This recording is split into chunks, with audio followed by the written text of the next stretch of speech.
Hi guys, welcome to Guidely. तो मेरा नाम रोहित है। मैं आपको यहाँ पे रीजनिंग पढ़ा रहा हूँ। पज़ल की सीरीज़ चल रही है। ये काफ़ी इंटरेस्टिंग पज़ल एंड सेटिंग है, तो देखते ही आपका दिल खुश हो जाएगा। सबसे पहले तो मैं बता दूँ, पेंटागन बेस्ड पे है।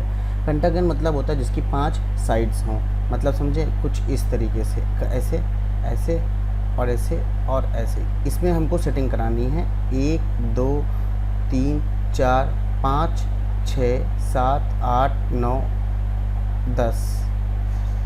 ठीक है, इस तरीके से हमें अरेंजमेंट कराना है। तो काफ़ी इंटरेस्टिंग क्वेश्चन है, मज़ा आएगा करने में, बस इसको ध्यान से करना। एंड में मैं आपको बताऊंगा कि आपने अगर वीडियो कोर्स परचेज़ किया हुआ है हमारा गाइडली का, तो सीक्रेट टेलीग्राम ग्रुप में किस तरीके से ऐड होना है वो मैं आपको एंड में पढ़ाने के बाद बताऊँगा। देखो, ठीक है ना। चलो स्टार्ट करते हैं। क्वेश्चन आपके सामने ये रहा इंग्लिश में। सर हिंदी में नहीं दिए हो क्या? आज दिया हूँ, बिल्कुल दिया हूँ। ये कहाँ से है क्वेश्चन जानते हैं आप लोग? गाइडली के मॉक नंबर 3 का ये क्वेश्चन है, जहाँ पे लेवल है मॉक का हार्ड। ठीक है, चलिए स्टार्ट करते हैं। हिंदी में ये लीजिए। चलिए, क्या कहता है? 8% नेमली इनकी बात बोली गई है। ओके, तो मतलब 2 वैकेंट होंगे। 8 हैं तो 2 लोग वैकेंट होंगे। In such a way that the middle of the edge of the one person sit and person at the corner sitting away from the okay, ये तो स्ट्रक्चर बताया गया है और डिफरेंट ऑर्गेनाइजेशन से हैं।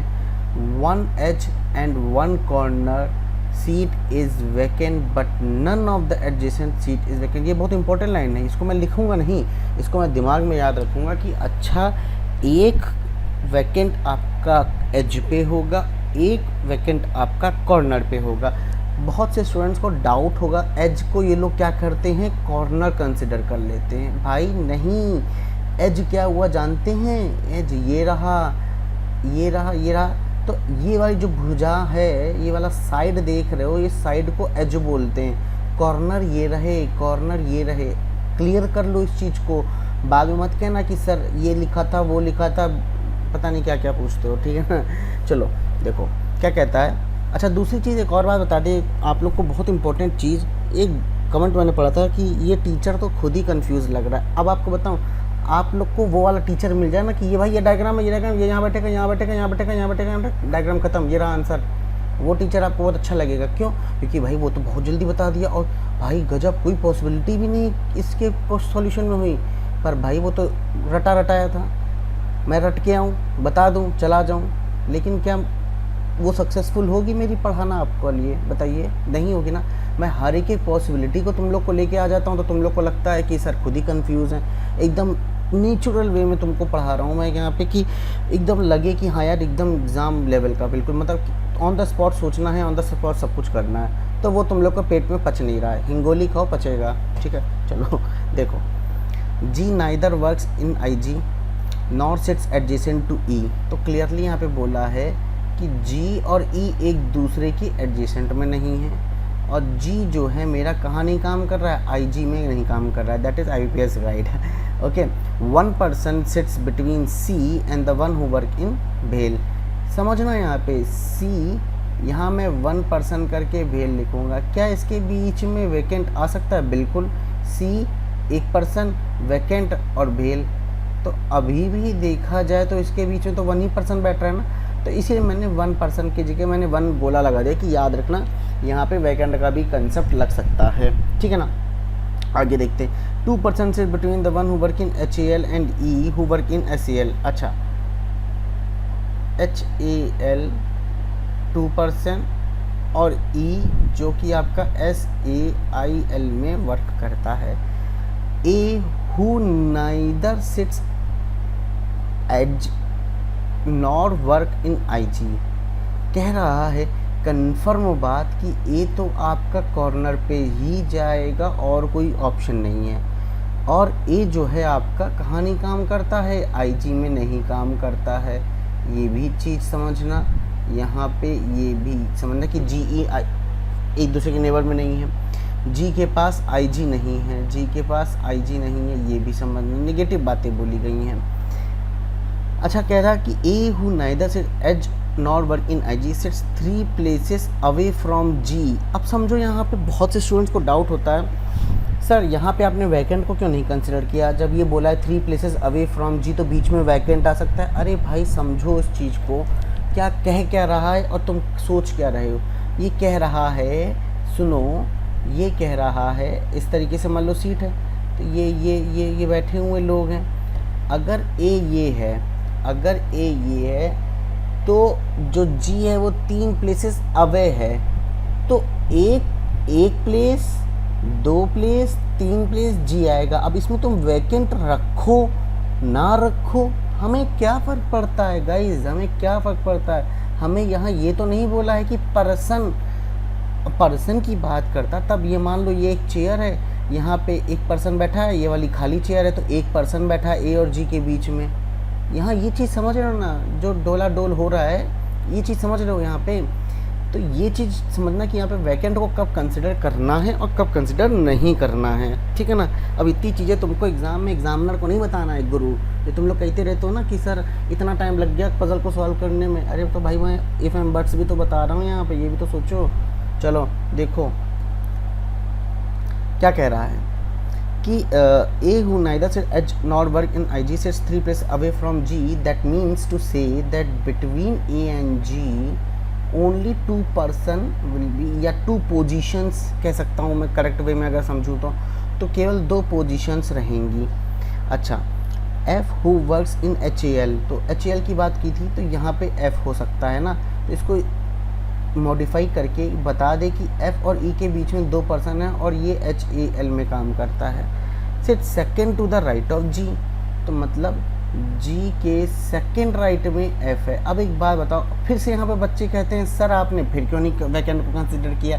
सीधी सी बात भाई, बोला है सेकेंड राइट में है, तो वो वैकेंट हो वो वैकेंट ना हो हमें क्या फ़र्क पड़ता है। पर्सन की तो बात नहीं बोली थी ना, समझ में आया। आगे देखो, the one who work in H P sets 4th to the right of B, B के 4th राइट में, मतलब बी के 4th राइट में आपका 1 2 3 4th आपका एच पी, बी के 4th राइट में एच पी रह रहा है, ठीक है।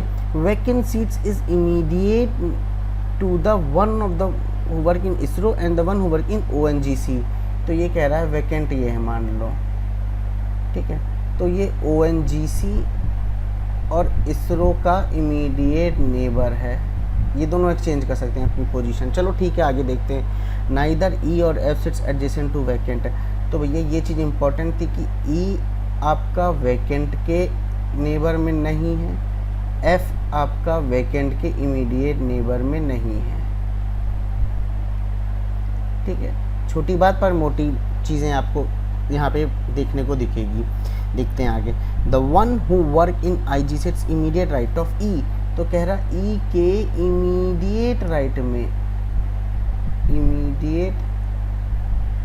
में the one who work in I G है। 2 पर्सन, फिर से अब देखो 2 person sets between the one who work in TCS and the one who work in ONGC, तो TCS 2 पर्सन, ONGC, ठीक है, समझना, ये दोनों एक्सचेंज कर सकते हैं। B neither sets adjacent to F, तो बी और एफ हमारे क्या है, एक दूसरे के एडजेसेंट में नहीं होने चाहिए। आगे देखो, nor be work in I जी, तो यहाँ पे ये बता दिया कि बी भी मेरा आई जी में नहीं वर्क कर रहा है। देखो ए भी नहीं कर रहा, जी भी नहीं कर रहा, बी भी नहीं कर रहा आई जी में। आई जी ने बहुत लोगों को हटा दिया है, ठीक है। चलो देखो, B neither sets adjacent to F nor work हो गया। D and the one who work in भेल सिट्स टुगेदर, कह रहा डी और जो भेल कंपनी में काम कर रहे हैं ये दोनों एक दूसरे के एडजेसेंट में होंगे, कन्फर्म। अच्छा, क्या इनके बीच में सर वैकेंट इंक्लूड कर, अरे काहे को करोगे भाई, जब बोला है कि डी और भेल के बीच में कोई नहीं है, ये दोनों एक दूसरे के एडजेसेंट है, तो वैकेंट कहाँ से आ जाएगा यार, इनके बीच में नहीं आएगा, है ना, बिल्कुल भी नहीं आएगा।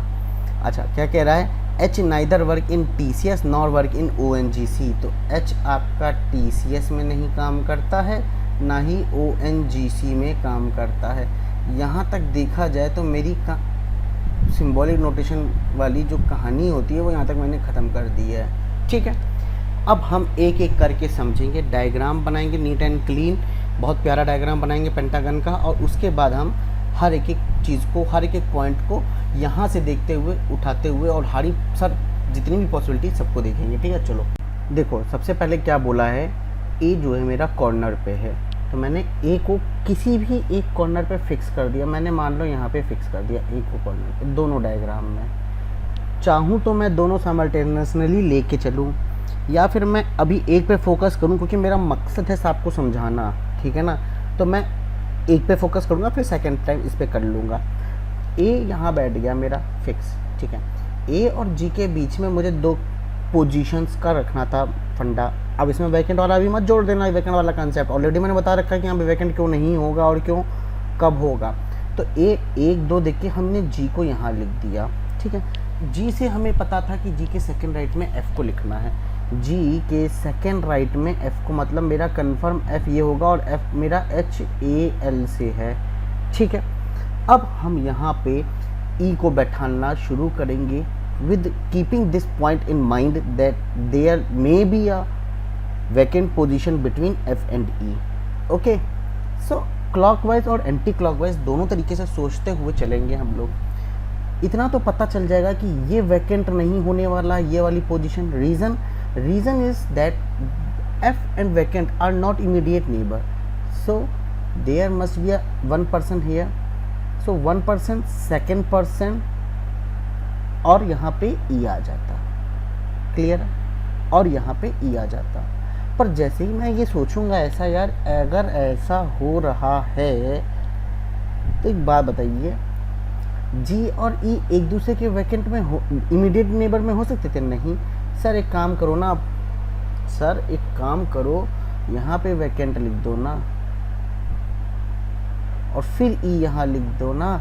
अगर आप ऐसा सोच रहे हैं तो बिल्कुल ही गलत सोच रहे हैं, क्योंकि ई के इमीडिएट राइट में तो हमें बोला था आईजी, एक पर्सन जो कि आईजी में वर्क करता है, तो क्या ये तो वैकेंट है, क्या कर सकते थे? नहीं कर सकते थे। इसका मतलब ये तो बात तय है कि इस तरफ से मत सोचो, कुछ इस तरफ से सोचो।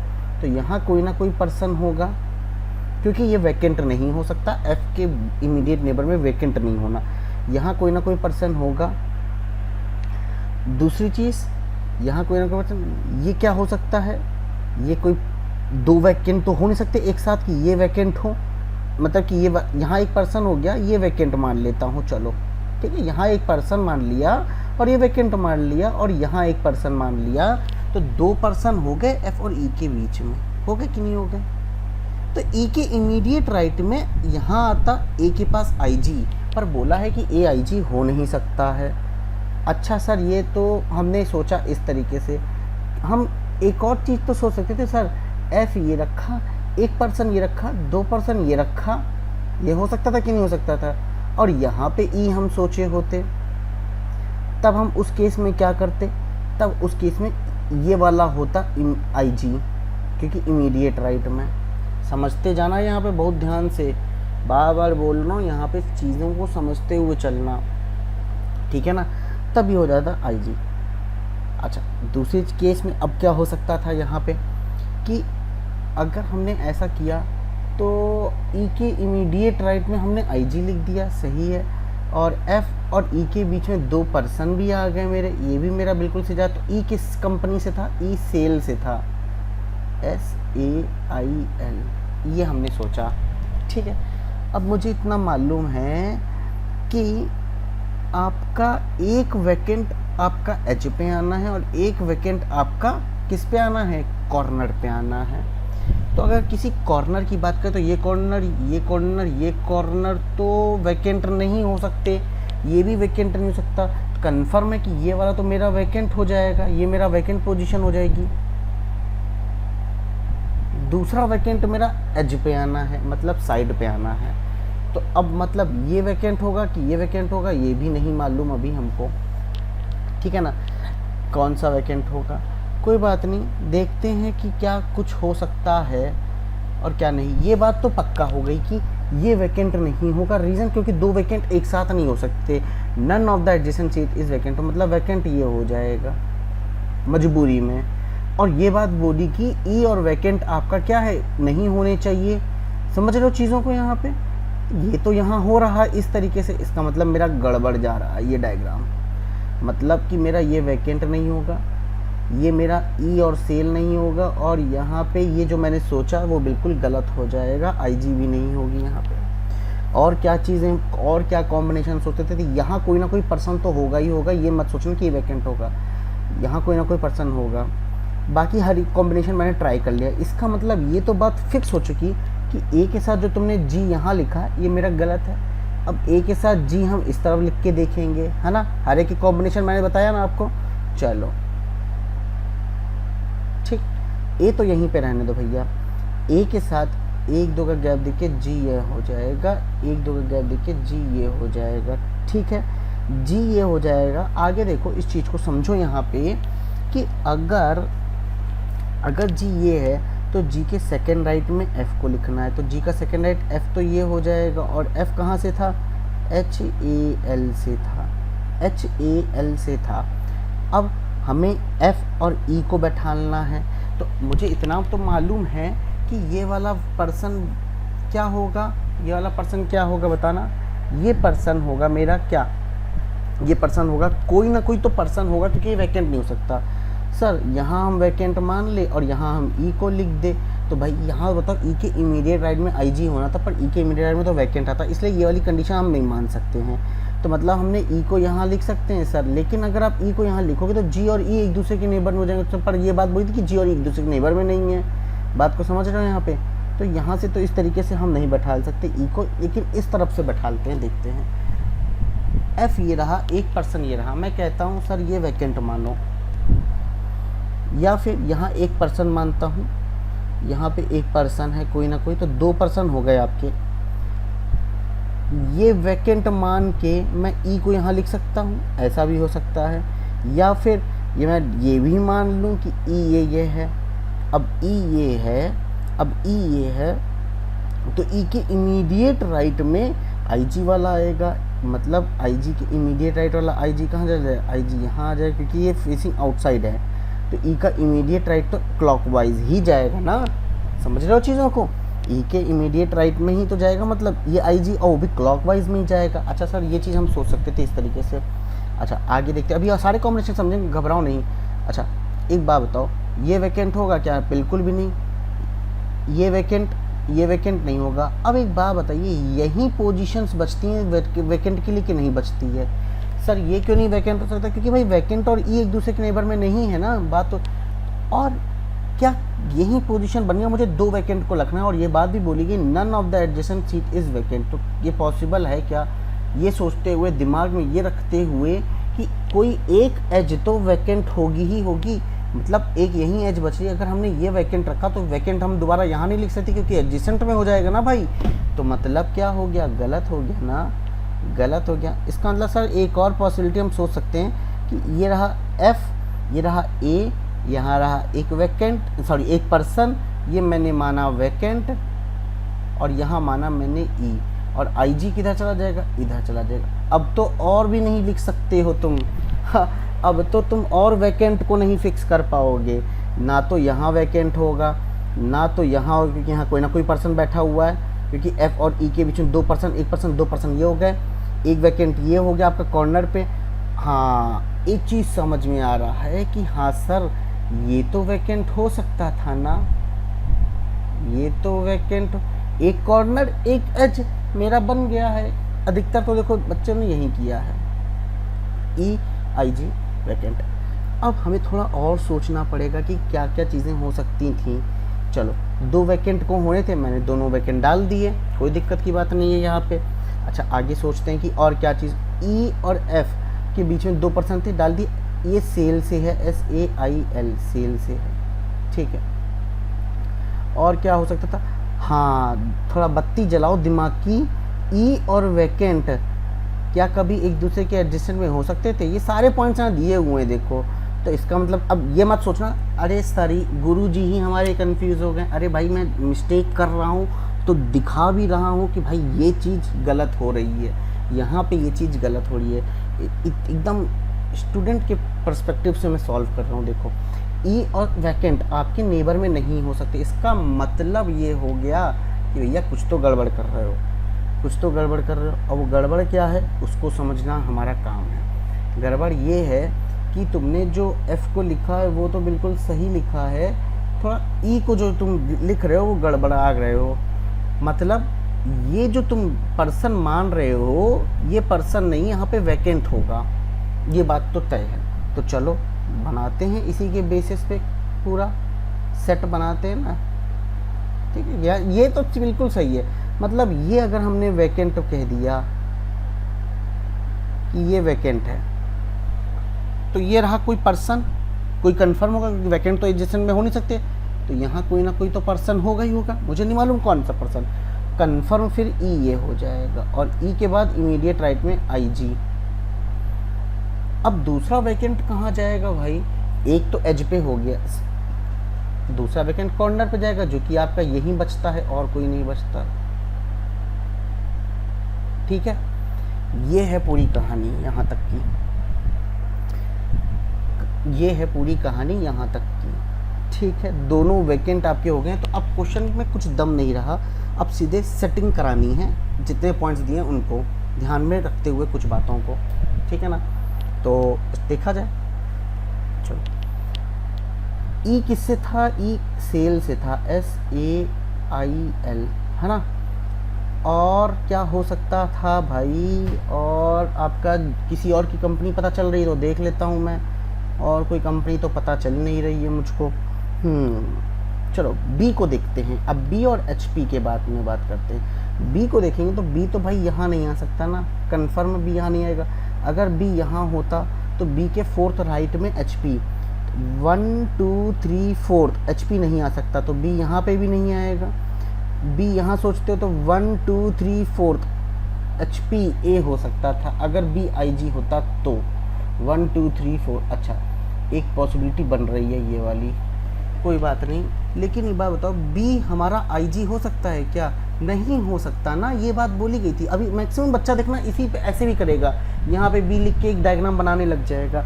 अरे भाई, जब यहाँ पे लिखा हुआ है साफ साफ बी IG नहीं हो, तो हम बी को यहाँ पे भी नहीं लिख सकते थे, यहाँ नहीं लिख सकते थे, यहाँ नहीं लिख सकते थे। कन्फर्म बी तो मेरे पता चल गया कि बी ये हो जाएगा, 1 2 3 4 HP ये हो जाएगा।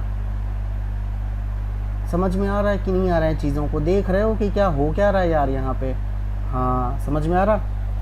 आके देखो यार, अब बची हैं ये वाली पोजीशन, ये वाली पोजीशन और ये वाली पोजीशन, और कुछ कंपनियां बच रही हैं। कोई बात नहीं, देखते हैं। अगर हम डी को देखें तो डी और भेल एक दूसरे की इमीडिएट में हैं, तो काफ़ी चीज़ें बन सकती हैं ऐसे। कैसे कि हम भाई डी को यहाँ रखे, भेल ये रखा, डी ये हो नहीं सकता क्योंकि ना तो भेल यहाँ आएगा ना तो भेल यहाँ आएगा। तो एक पॉसिबिलिटी बन रही कि डी यहाँ आ जाए, एक पॉसिबिलिटी बन रही कि डी यहाँ पे भी आ सकता था। क्यों?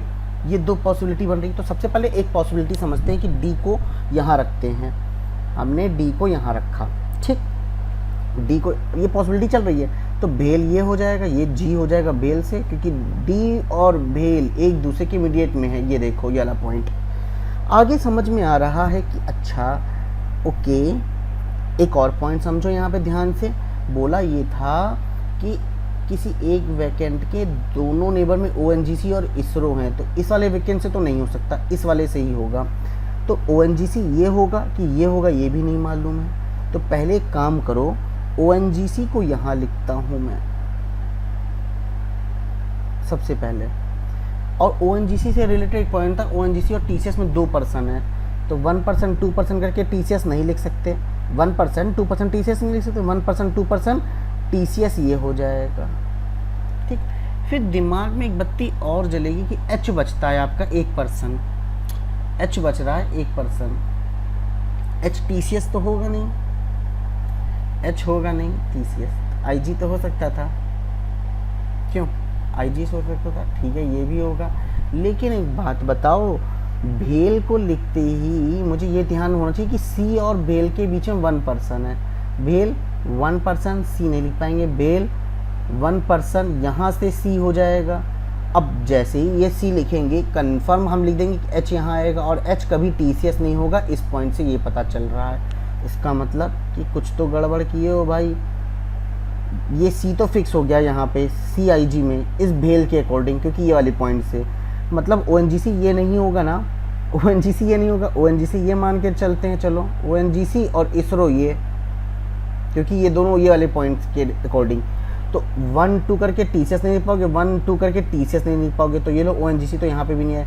इसका मतलब कुछ तो गड़बड़ कर रहा हूँ, गड़बड़ ये कर रहा हूँ कि D यहाँ नहीं होगा, भेल यहाँ नहीं होगा और C यहाँ नहीं होगा। कन्फर्म पता चल गया, D ये हो जाएगा, भेल ये हो जाएगा, BHEL भेल ये हो जाएगा।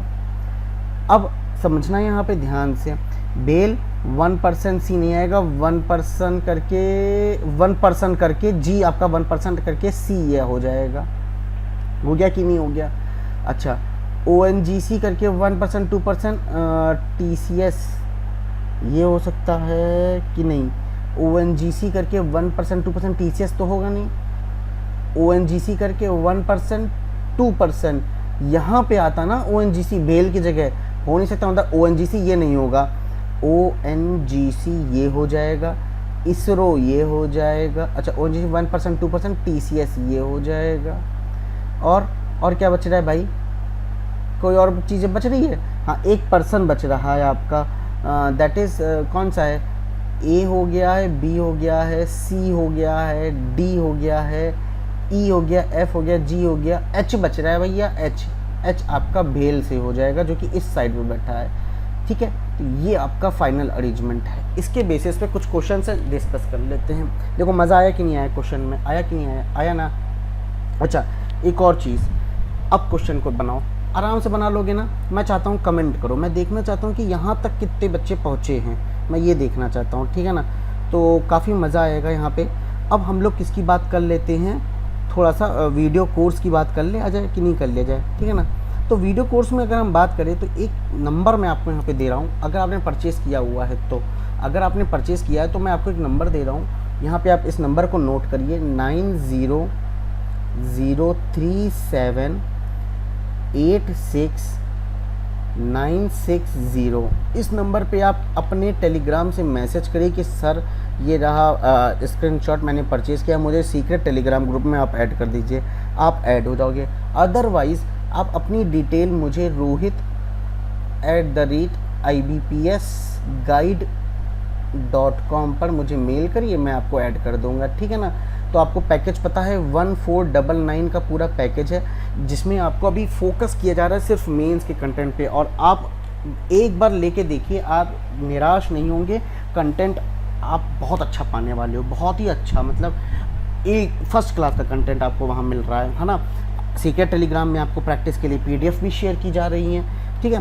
तो जल्दी मैं 1-2 क्वेश्चंस आपके पेड कोर्स से ही लेके आऊँगा यूट्यूब पे, तो आपको मज़ा आएगा, ताकि आप लोग को ये फील ना हो कि यार IPS गाइड ने तो हमारे साथ धोखा कर दिया, आप पेड ला दिया। यार एक बात सोचो, थोड़ा ठंडे दिमाग से सोचना, इतनी भी चीज़ें होती हैं भाई, टेक्निकल टीम होती है, कैमरा मैन होते हैं, इतने लोग होते हैं, उनको घर कैसे चल रहा है, ये तो सोचो थोड़ा सा ना, ये सब चीज़ सोचो भाई, हमारी भी फैमिली है। तो इन सब पॉइंट्स को रखो। ऐसा नहीं है कि हम लोग ने 10,000 या 12,000 का कोर्स कर दिया। मैं आपको 1499 में आपको मेंस दे रहा हूँ, आने वाले टाइम में इसी 1499 में आपको कोई चार्जेस नहीं मांगूंगा, आपको इसी में प्री भी क्लासेस मिलेंगी, अब पूरी प्रैक्टिस चलाएंगे, पर्सनल गाइडेंस आपको मिलेगी प्री के लिए भी एज वेल एज मेंस के लिए भी।